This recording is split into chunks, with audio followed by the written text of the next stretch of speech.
Men der har været mig og så 2 kolleger fra VUC og 4 fra Erhvervsakademi Sydvest i Sønderborg, som har deltaget i det her.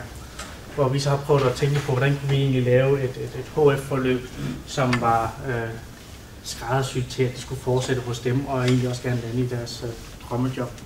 Vi har i dag prøvet at kigge på, hvordan man kan gøre HF-uddannelsen mere sådan erhvervsrettet, så man får lyst til at læse både videre og så også komme i job bagefter, så man får et naturligt brobygningsforløb eller sådan et naturligt forløb fra HF over en erhvervsakademisk uddannelse og så til et arbejde.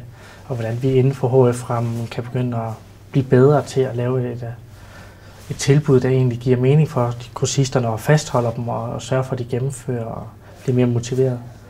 Så der har vi kigget lidt på, hvad vi kan gøre med for at lave nogle tilbud, hvor man lige prøver at tænke tværfagligt, og hvor man også tænker på tværs af for eksempel Erhvervsakademi Sydvest og VUC i Sønderjylland, så vi laver nogle tilbud, der lige går på tværs, og hvor kursisterne med det samme kan se, hvorfor det giver mening at tage noget HF, hvad er det for nogle jobs, det kan føre til, og hvad er det for nogle uddannelsesmuligheder i det.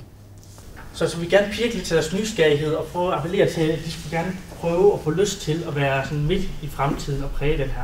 Så sådan at stille nogle spørgsmål som, hvad er det egentlig som en produktionsteknolog, eller en markedsføringsøkonom, eller designteknolog? Hvad er det egentlig, de laver? Er det et spændende job? Er det et spændende liv, de har? Vi er kommet dertil, hvor vi har en masse skitser på forløb, der kunne være interessant at gennemføre. Hvordan man kunne gøre nogle forløb mere praksisrettet, sådan så man får for eksempel naturvidenskabelige fag gjort mere praksisorienteret ved at kombinere dem med innovation, erhvervsøkonomi, design osv., så man har en konkret problemstilling, man skal prøve at løse, og det skal man så bruge matematikken eller fysikken til. Og det synes jeg, det gør jo matematikken eller fysikken eller kemi, eller hvad det nu kan være, meget mere levende, at man så har et eller andet problem at løse. Og samtidig med gør det også de andre fag lidt mere spændende, at man rent faktisk har noget konkret viden, man kan inddrage. Og så er det jo altid en sjov oplevelse, hvis de nu skulle lave snart en dåsesatellit eller sådan nogle andre lignende ting, at man rent faktisk får lavet et produkt, der virker, og som sender lidt data til en, og så man kan holde en eller anden fed dag på, hvor man ser ting, der man har bygget virker. Og også hele tiden det her med at kombinere bøger, det man skal læse med noget, man rent faktisk skal bygge og få til at fungere, det synes jeg er ret spændende og motiverende i sig selv.